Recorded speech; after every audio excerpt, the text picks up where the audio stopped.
Orang yang bunuh orang dengan cara bom bunuh diri, kira-kira gimana itu? Bom bunuh diri itu, yang bunuh diri itu udah selesai, tapi otaknya ini itu wajib dikisos itu Pak, wajib dikisos. Otaknya ini yang ngajarin orang ini itu wajib dikisos.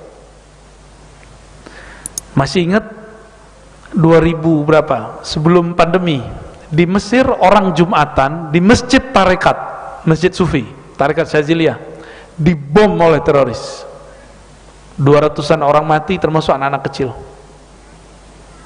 Mau beragama begini? Hah? Itu jihad apa jahat?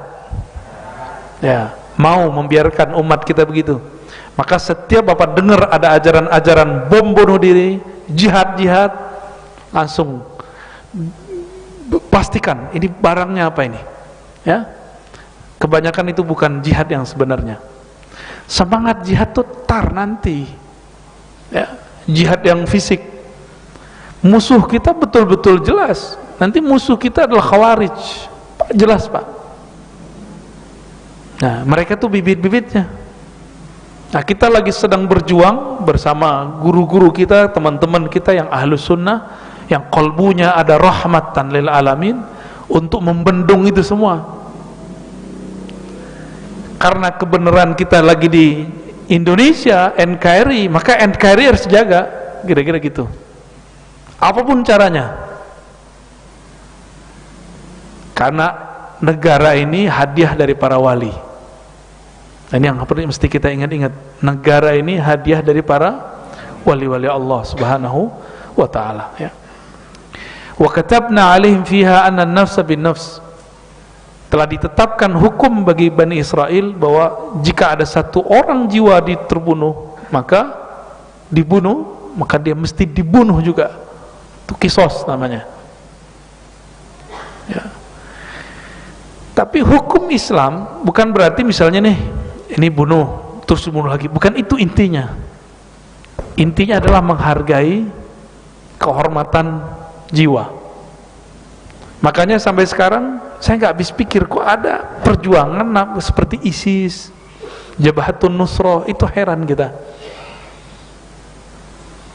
Bapak sudah dengar, saya sudah berkali-kali sampaikan, guru saya Syekh Taufik Al-Buti, ayahnya Muhammad Sa'i Ramadan Al-Buti, lagi ta'lim ulama besar dibom, orang paling alim di Suriah dibom. Jihad apa jahat? Ya, kok ada gitu orang berpikir itu jihad? Kalau Nabi hidup, Nabi usir itu orang, ya. Tapi itu terjadi, nanti akan tambah banyak Pak. Saya nggak tahu di negeri ini nanti gimana. Maka saya selalu berdoa, semoga perangkat-perangkat negara kita tambah kuat. Kalau enggak, hancur. Makanya nih, saya walaupun mohon maaf, saya tidak terlalu pro-pro amat dengan pemerintah sekarang, tapi saya mendoakannya setelah terpilih, ya. Kenapa? Kalau mereka rusak negeri kita, maka Bapak mesti doakan gitu, ya Allah, jaga negeri ini, kuatkan para pemimpin kami, meskipun kami tidak memilih mereka, ya. Kuatkan perangkat-perangkatnya. Yang jaga keamanan negeri siapa Pak? TNI, Polri. Berarti ini nih, kita buka nih siasat mereka. Jika ada pergerakan untuk membenci pilar ini, itu gerakan mereka. Hati-hati, itu gerakan mereka itu. Karena ISIS itu ada 20 ajarannya. Nomor 10, 11, 12 itu tentang kaitan kita dengan aparatur negara. Bagi mereka, siapapun negara yang tidak berhukum dengan hukum Allah, seperti Pancasila, Undang-Undang Dasar, mereka memasukkan itu, kan nggak nyambung. Maka aparatur negaranya boleh, bahkan wajib diperangi, wajib dibunuh. Rakyatnya boleh diserang. Tuh, antum mau perjuangan yang begitu? Ya? Ini kita kasih tahu, jihad akhir zaman bukan dengan memberontak, nggak ada. jihad akhir zaman tidak ada dengan kejahatan. Jihad akhir zaman itu adalah pemurnian semua, karena gerakannya ala minhajin nubuwah.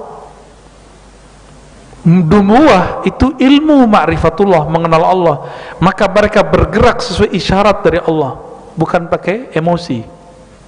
Ya, kita dulu didoktrin sama ustadz kita dulu, innamal jihad al-qital. Jihad itu mesti membunuh, mesti perang. Dalam pikiran dia mesti ngebom. Ya salam, orang begini nggak ngerti Quran. Di Quran kata perseteruan, perang nggak mesti perang fisik. Musuh nggak mesti fisik. Banyak di Quran itu kata musuh.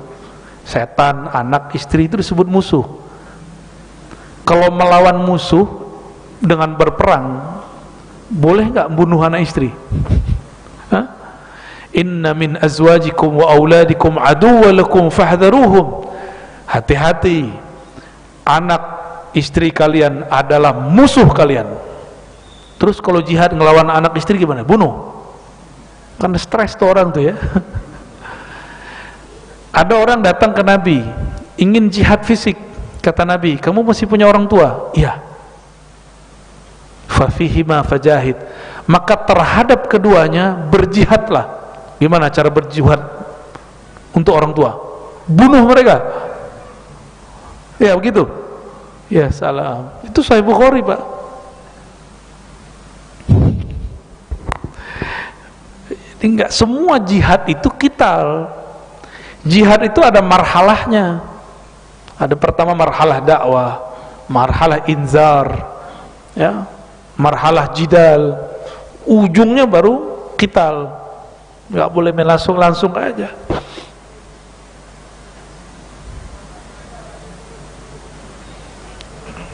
Oke. Jadi, dan ini sudah lampu kuning, Pak, Indonesia. Dikit lagi merah. Kalau kita nggak hati-hati, orang-orang berkedok agama, terutama agama Islam. Nah, ini agama Islam. Mereka memalsukan ajaran Islam dan menyebutnya sebagai jihad. Lalu menentang mereka dianggap menentang Islam. Tuh, kurang ajar kan? Nangkep mereka dianggap menangkap ulama. Nanti isunya begitu. Nanti Bapak lihat ke depan, ya. Nangkep mereka dianggap nangkep ulama. Lah yang ulama yang mana? Ulama di Quran, ingat-ingat surat Fatir ayat 28, innama yakhshallaha min ibadihil ulama. Yang disebut ulama hanya orang yang kenal Allah, nggak ada lagi. Bukan yang teriak-teriak begitu, yang bunuh-bunuh orang tuh nggak ulama itu. Yang takutnya hanya kepada Allah. Kalau mau bunuh orang cuma karena pengen kawin 72 bidadari, bukan ulama, ya. Itu syahwat. Antum kalau cuma untuk dapat 72 bidadari bunuh orang, itu cemen namanya. Terlalu sedikit 72 bidadari di surga. Mending kawin masuk kolokalisasi aja sono. Antum bisa ganti tiap hari. Sehari bisa 3 kali ganti orang terus. Sebulan di 90 jadinya. Ya kan? Benar kan? Kalau sehari 3 kali, mending di dunia. Sorga kita bukan hanya masuk sorga syahwat. Sorga kita ketemu Allah pemilik surga, itu yang benar. Itu yang disebut syahid. Syahid dari kata syuhud, syahidah, memandang kepada Allah Subhanahu wa taala. Kenapa para syuhada itu mulia? Karena di saat badannya tersayat-sayat, dia memandang nama Allah, sifat Allah, afal Allah, bahkan zatullah. Itu yang dipandang. Baru namanya syuhada. Ya. Kalau yang terpandang syahwat lagi, lendir lagi, ya kan? Nauzubillah min zalik. Ya. Berarti otaknya jorok, dengan otak joroknya dibunuh orang. Nauzubillah min zalik. Ini betul-betul mengkhawatirkan ke depan, dan kita harus mulai, Pak, teman-teman, saudara-saudara ini saya jangan biarkan dakwah sendiri. Bapak harus mulai menyebarkan dakwah-dakwah yang sejuk itu, ya. Biar jihad kita benar-benar jihad billah, fillah, ilallah, biar benar. Nah, orang yang kenal Allah, dia tahu kapan dia harus mengeluarkan bom dalam dirinya. Bom itu ada di takbir, Pak. Maka Bapak coba lihat ceramah saya jarang loh takbir. Coba perhatiin, jarang kan saya takbir, karena bagi saya takbir itu bisa bikin pingsan orang, minimal jantungnya berdebar. Kita ajak takbir, jarang saya ngajak, karena kalau sekali kita ngajak takbir bisa meledak-meledak itu. Energi ini jika dibiarkan keluar bukan pada tempatnya, dahsyat, berbahaya. Nah, kita nggak mau energi takbir kita meledak bukan pada waktunya, ya. Qatlun nafsi bittaubah. Tiga. Yang pertama apa tadi? Masih ingat nggak pertama?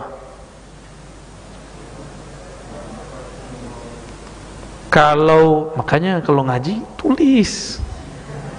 Masa aneh doang yang baca kitab? Antum gimana sih? Kayak orang pinter aja ya. Kayaknya kabur nih abis ini nih. Baca catatan lah Pak ya. Umur saya baru 35,5. Hafalan sudah mulai rusak. Alhamdulillah saya pernah hafal hadis di atas 2000. Alhamdulillah. Dan sekarang blur. Nggak tahu kemana tuh hafalannya. Nggak tahu kemana Pak hafalan saya itu. Sibuk ngurusin antum, ngajar mulu aneh. Tapi insya Allah kalau ditanya keluar dia. Insya Allah keluar ya. Jadi kitab Sunan Nasai, Sahih Bukhari, Muslim, Abu Daud, Tirmizi itu di kepala saya tuh tadinya, tapi nggak tahu kok bisa hilang, itu heran saya itu. Emang ternyata ilmu kalau cuma di sini bisa hilang Pak, yang nggak bisa hilang yang di sini. Di situ saya merasa ya Rob, ilmu ini milikmu. Jadi nggak lagi sombong, ngerasa keren dengan hafalan.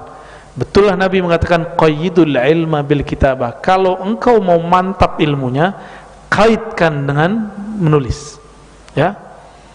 Tenang tat gitu ya. Tar videonya kita putar ulang. Ya sudahlah.